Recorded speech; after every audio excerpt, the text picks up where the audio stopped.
आज घर में सभी मेहमान आ गए थे। काफ़ी चहल पहल भी थी। मेरी ननद माया की शादी 10 दिन बाद ही थी, तो सब उसकी तैयारियों में लगे हुए थे। बड़ी बुआ और उसके पति घर आए हुए थे। सब लोग पापा जी के कमरे में बैठकर शादी की तैयारी के बारे में डिस्कस कर रहे थे, जबकि घर की बहू नीतू सबके लिए चाय नाश्ते की तैयारी कर रही थी। वह जल्दी जल्दी अपना काम खत्म कर रही थी। उसे भी तो जानना था आखिर क्या तैयारी हो रही है। जैसे ही चाय नाश्ता तैयार हुआ, वो सबका चाय नाश्ता लेकर उनके कमरे में आ गई। लेकिन उसके कमरे में प्रवेश करते ही सब लोग चुप हो गए। नीतू को ये बात बहुत अजीब लगी, पर फिर भी उसने सबको चाय नाश्ता परोसा और खुद भी अपना चाय नाश्ता लेकर बैठ गई। लेकिन तभी मम्मी जी ने उसके पति समर को नीतू को बाहर भेजने का इशारा किया, जिसे नीतू ने देख भी लिया, लेकिन अनजान होने का नाटक करती हुई वो चुपचाप बैठी रही। आखिर समर ने नीतू से कहा, नीतू, हम लोग कुछ ज़रूरी बात कर रहे हैं। प्लीज़ तुम अपने कमरे में जाकर नाश्ता कर लो। नीतू ने प्रश्न भरी नज़रों से समर की तरफ देखा, जैसे कह रही हो कि मैं भी तो इस घर की सदस्य हूँ। भला मेरे सामने बात क्यों नहीं हो सकती? मुझे भी तो इस घर में क्या चल रहा है, वो सब बातें जानने का हक है। शायद उसकी ये बात बुआ ने समझ ली, इसलिए वो नीतू से बोली, नीतू, वो क्या है ना कि जब आपके लायक कोई काम होगा तो हम आपको ज़रूर बुलाएंगे। अभी तो आपका कोई काम है नहीं, तो आप नाश्ता करके अपने काम ख़त्म कर लो। वैसे भी आपको पता है शादी के घर में बहुत से काम होते हैं, और आप घर की बहू हो तो आपको ही सब कुछ संभालना है। उसकी बात सुनकर नीतू ने मन ही मन सोचा, हाँ, मैं तो घर के काम करने के लिए ही हूँ। बाकी तो मुझे पता भी नहीं कि कौन कब चला आ रहा है और कहाँ क्या खर्च हो रहा है, घर में क्या सामान आया और क्या नहीं। बाजार से भी सामान लाकर सीधे अलमारी में रख दिया जाता है। मुझे तो कुछ भी बताया नहीं जाता और ना ही दिखाया जाता है। पर इतने लोगों के बीच बोलकर अपनी क्या बेइज्जती करें, इसलिए चुपचाप उठकर अपने कमरे में आ गई। काफ़ी देर तक तो उससे कुछ खाते ही नहीं बना, पर भूखे क्यों रहना, आखिर काम तो उसे ही करना था। इसलिए अपना नाश्ता ख़त्म किया और प्लेट रखने रसोई में जा ही रही थी, तो देखा सब लोग तैयार होकर कहीं जा रहे थे। फूफा जी तो अपनी चाबी उठाकर पापा जी के साथ बाहर निकल लिए। वहीं उनकी ननद और बुआ दोनों अपना बैग लहराती हुई बाहर आई और भाभी को बाएं कहकर निकल गई।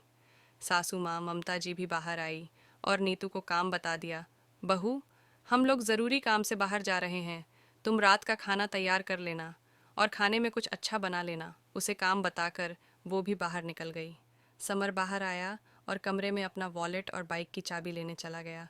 तब तक नीतू भी कमरे में आ गई। समर, तुम सब लोग कहीं जा रहे हो क्या? उसकी बात को सुना अनसुना कर समर बोला, अभी मम्मी ने बताया तो सही कि ज़रूरी काम से जा रहे हैं। हाँ, पर कहाँ जा रहे हो तुम लोगों ने ये तो बताया ही नहीं। अब ज़रूरी है क्या हर बात तुम्हें बताना? और तुम्हें पता नहीं क्या कि जाते समय किसी को टोका नहीं जाता है? और तुम्हें बताया तो कि ज़रूरी काम से जा रहे हैं, और मम्मी ने तुम्हें जो काम बताया वो कर लेना, और भगवान के लिए खाना ढंग का ही बनाना। कहता हुआ समर अपना वॉलेट और चाबी लेकर वहां से निकल गया। नीतू उसके पीछे पीछे दरवाजे तक आई तो देखा सब लोग कार में बैठे थे। समर भी जाकर अपनी बाइक पर बैठ गया, पर पता नहीं क्यों ये लोग अभी भी रवाना नहीं हो रहे थे। नीतू वहीं दरवाजे पर खड़ी उन लोगों को देख रही थी। ऐसा लग रहा था जैसे वो लोग किसी का इंतजार कर रहे हैं। 10 मिनट बाद उसे घर में काम करने वाली काकी आती दिखी। उनके आने पर ममता जी ने उन्हें अपने पास बुलाया और उन्हें कुछ समझाकर वो लोग वहां से रवाना हो गए। पीछे पीछे समर भी रवाना हो गया। काकी घर में आ गई तो नीतू ने दरवाज़ा बंद किया और आकर सोफे पर निडाल होकर बैठ गई। काकी अपने काम में लग गई। सबसे पहले उन्होंने ममता जी के कमरे की सफाई की और फिर बाहर निकलकर उस कमरे के दरवाजे पर ताला लगा दिया। उन्हें ताला लगाता देखकर नीतू ने पूछा, अरे काकी, ताला क्यों लगा रही हो? उसकी बात सुनकर काकी ने उसकी तरफ देखा और बोली, मैडम ने कहा है कि उनके कमरे की साफ सफाई करके ताला लगा देना। नीतू ने उसके आगे कुछ नहीं कहा, पर उसे हैरानी तब हुई जब काकी ने चाबी उसे देने की जगह अपनी कमर में खोस ली और घर के बाकी के कमरों की सफाई करने लगी। नीतू उसे काम करते देखकर बैठी बैठी सोचने लगी, यही इज्जत है उसकी इस घर में। एक नौकरानी पर भी आंख मूंद कर विश्वास था, पर अपनी बहू पर नहीं। माना कि काकी यहाँ 8 सालों से काम कर रही है, पर वो भी तो इस घर की इकलौती बहू है। आज नहीं तो कल उसे ही तो सब कुछ संभालना है। खैर, नीतू ने देखा कि जैसे जैसे काकी सफाई करती जा रही थीं, वैसे वैसे सब कमरों पर ताला लगाती जा रही थीं। उन्होंने सिर्फ नीतू का कमरा, रसोई और हॉल ही छोड़ा था, जहां ताला नहीं लगा था। नीतू अभी भी सोफे पर ही बैठी हुई थी कि काकी अपना काम खत्म कर जाने लगी। तब नीतू ने टोका, काकी आप तो जा रही हो, अब सारे कमरों को ताला लगा दिया तो चाबी भी दे दो, नहीं तो जब वो लोग आएंगे तो दरवाज़ा कैसे खोलेंगे। उसकी बात सुनकर काकी बोली, माफ़ करना बहू रानी, पर मेम साहब ने मना किया है आपको चाबी देने से। उन्होंने कहा है कि ताला लगाकर चाबी पड़ोस वाली विमला जी को दे जाना। कहकर काकी घर से निकल गई, जबकि नीतू सोफे पर बैठी एकटक उन्हें जाती देखती रह गई। इतना बड़ा अपमान उससे बिल्कुल बर्दाश्त नहीं हो रहा था। उसे अब घर में घुटन सी होने लगी थी। आखिर उसकी गलती क्या थी? बैठे बैठे उसे वो दिन याद हो आया जब वो कॉलेज के फर्स्ट ईयर में थी। वो एक ऐसे परिवार से संबंध रखती थी जहाँ लड़कियों की शिक्षा का कोई मोल नहीं था, जहाँ 10वीं तक पढ़ाई कर ली, बस उसके बाद शादी कर दी जाती थी। पर नीतू के माता पिता ने उसे बड़े अरमानों के साथ अपने परिवार वालों से लड़ झगड़ कर कॉलेज पढ़ने भेजा था। वो चाहते थे कि उनकी बेटी अपने पैरों पर खड़ी हो। वो हमेशा उसे आगे बढ़ता हुआ देखना चाहते थे। इसीलिए अपने रूढ़िवादी परिवार के खिलाफ जाकर भी उन्होंने उसे पढ़ाया लिखाया और आगे की शिक्षा के लिए शहर भेजा। गांव के माहौल से निकलकर नीतू पहली बार शहर में आई थी। उसे ये स्वतंत्रता, यहाँ का रहन सहन बहुत भा रहा था। वही कॉलेज में समर से उसकी मुलाकात हुई थी, वो फाइनल ईयर में था। पहले दोस्ती हुई, फिर प्यार। फाइनल एग्ज़ाम आते आते तो दोनों शादी के सपने बुनने लगे थे। समर का तो वैसे भी आगे पढ़ने का मन नहीं था। उसे तो वैसे भी अपने पापा का बिजनेस संभालना था, इसलिए उसके लिए ग्रेजुएट होना ही बड़ी बात थी। लेकिन इधर नीतू पर समर के प्यार का ऐसा खुमार चढ़ा था कि उसे ये तक समझ नहीं आ रहा था कि उसके माता पिता पर क्या बीतेगी। उसका एक कदम उसके घर में आने वाली हर लड़की की शिक्षा को रोक देगा। समर ने उसे सपने भी ऐसे ही दिखाए थे। वो तो अक्सर उससे यही कहता था, आखिर इतना पढ़कर तुम्हें कौन सा नौकरी करना है? अरे तुम तो एक बिजनेस फैमिली में जा रही हो, हमारे यहाँ तो नौकर चाकर काम करते हैं, तुम्हें तो वैसे भी शादी के बाद ऐश ही करना है। नीतू धीरे धीरे उसकी बातों में आने लगी थी। गांव में पली बढ़ी लड़की को शहर के ऐशो आराम अपनी ओर खींचने लगे थे। उसे समर पर अपने से ज्यादा विश्वास हो चला था, पर वो जानती थी कि उसके माता पिता शादी के लिए तैयार नहीं होंगे। तैयार तो इधर समर के माता पिता भी नहीं थे। आखिर नीतू उनके स्टैंडर्ड से मैच भी नहीं खाती थी, तो उन्होंने भी समर को शादी के लिए मना कर दिया। लेकिन समर तो नीतू के साथ शादी की जिद पर अड्डा हुआ था। उधर पता नहीं गांव में कैसे नीतू के माता पिता को पता चल गया और वो उसे यहाँ से वापस गांव ले गए। पर कहते हैं ना, प्यार की खुमारी सब कुछ करवा देता है। एक रात नीतू सबको नींद में सोता हुआ छोड़कर गांव से भाग आई। पर गांव से आने के लिए उसके पास पैसे नहीं थे, तो आते समय अपनी माँ की अलमारी में से सोने के गहने और पैसे चुरा लाई। समर तो उससे शादी करने के लिए वैसे भी तैयार था, तो दोनों ने मंदिर में जाकर शादी कर ली। पर समर के माता पिता ने तो शुरू में उन्हें अपनाने से इनकार कर दिया, तो उन सोने के गहनों को बेचकर उन्होंने अपने रहने खाने पीने की व्यवस्था की। जब तक प्यार का खुमार था और जेब में पैसे थे, तब तक समर भी उसकी हाँ में हाँ मिलाता था। लेकिन धीरे धीरे जब प्यार का खुमार उतरा और जेब में पैसे कम हो गए, तो दोनों का आटे दाल के भाव पता चल गए। दोनों में तू मैं होने लगी। लेकिन दोनों की समस्या ज़्यादा दिन नहीं रही, क्योंकि समर अपने माता पिता का अकेला बेटा था, बाकी तो एक बेटी थी। बुढ़ापे में बेटा ही सब कुछ संभालेगा, ये सोचकर कुछ दिनों बाद वो खुद समर को लेने आ गए और मजबूरन उन्हें नीतू को भी अपनाना पड़ा। अब तो नीतू को भी लग रहा था कि सचमुच जिंदगी ऐशो आराम से कटेगी, पर असल जिंदगी की शुरुआत अब हुई थी। ससुराल में रहना भी कोई मामूली बात नहीं है। नीतू का सामना अब ससुराल वालों से हो रहा था।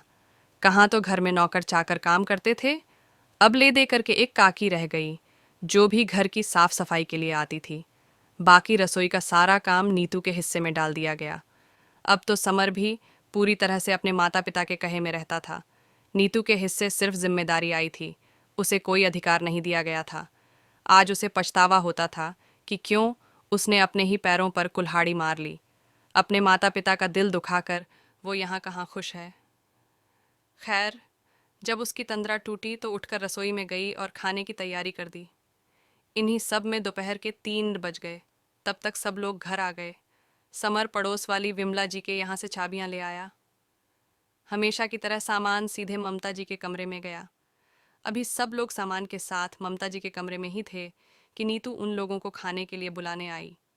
उस समय उसकी ननद अपने सोने के गहने पहनकर दिखा रही थी, जिसकी शॉपिंग शायद आज ही की गई थी। एकदम से नीतू को वहां देखकर उसने फटाफट ज्वेलरी निकालकर बैग में रख दी। वही ममता जी नीतू को देखकर बिगड़ते हुए बोली, बहू, तुम्हें बिल्कुल तमीज नहीं है कि किसी कमरे में कैसे जाया जाता है। तुम यहाँ मेरे कमरे में क्या कर रही हो? अचानक ममता जी के सवाल से हड़बड़ाती हुई नीतू बोली, जी मैं वो दरअसल आपको खाने के लिए बुलाने आई थी। उसकी बात सुनकर समर नाराज होते हुए बोला, खाना क्या भाग कर जा रहा था? आकर खा तो रहे थे यूं एकदम से। मम्मी कमरे में आने की हिम्मत कैसे हुई? समर ने जिस तरीके से दुत्कारते हुए नीतू से कहा, उसे नीतू बिल्कुल बर्दाश्त नहीं कर पाई। उसकी आंखों में आंसू आ गए और वो बोली, ये आप मुझसे किस तरह से बात कर रहे हैं? मैं भी तो इसी घर के सदस्य हूँ। मैं भला इस कमरे में क्यों नहीं आ सकती? नहीं आ सकती तुम मेरे कमरे में? मुझे नहीं पसंद है तुम्हारा यहाँ आना। यहाँ सारा कीमती सामान रखा होता है। अचानक से ममता जी बोली। उनकी बात सुनकर नीतू को ऐसा लगा जैसे कोई उस पर चोरी का इल्जाम लगा रहा हो। उसने भी ममता जी के सामने आते हुए कहा, आपको मुझसे ज्यादा काकी पर विश्वास है, जबकि मैं आपके घर की बहू हूँ। मैं घर में मौजूद थी। फिर भी आपने काकी से कमरों में ताला लगवाया और चाबी विमला आंटी के घर पर दे दी। आपको मुझ पर रत्ती भर भी भरोसा नहीं है। हाँ, नहीं है मुझे तुझ पर भरोसा। भला हम तुझ पर भरोसा क्यों करें? अरे जो अपने माँ बाप की सगी नहीं हुई, वो हमारी क्या सगी होगी? तू तो तेरे ही माँ के गहने चुरा कर ले आई थी। फिर तेरा क्या भरोसा हो कि तू हमारे गहने नहीं चुराएगी? ममता जी ने आज दिल की भड़ास मुंह पर निकाल ही दी। सुनकर नीतू बिल्कुल हैरान रह गई। उसे ऐसा लगा जैसे किसी ने आईने के सामने खड़ा कर उसे नंगा कर दिया हो। अपनी इस प्रतिबिंब को तो वो देख भी नहीं पा रही थी और ना ही कुछ कह पा रही थी। इसलिए अपने आंसू लेकर कमरे के बाहर निकल गई और अपने कमरे में जाकर बैठ गई। आज सचमुच उसके माता पिता का चेहरा उसे याद आ रहा था। उनके विश्वास को तोड़कर आज जो कुछ उसे मिल रहा था, शायद वो उसी के लायक थी। आखिर रात ही हो गई। सबने अपना खाना बनाकर खा पी लिया, लेकिन नीतू को किसी ने कहा भी नहीं। आज उसे पता चल रहा था कि उसकी वैल्यू क्या है। शिक्षा उसके पास थी नहीं, फर्स्ट ईयर के एग्ज़ाम दिए ही नहीं थे, पर फिर भी अपने स्वाभिमान को मारकर जीना नहीं चाहती थी। इसलिए उसने अपनी शिक्षा को पूरी करने की ठानी। जानती थी कि घर में कोई भी पैसा नहीं देगा, इसीलिए उसने दूसरे दिन एक छोटे स्कूल में नौकरी के लिए अप्लाई किया।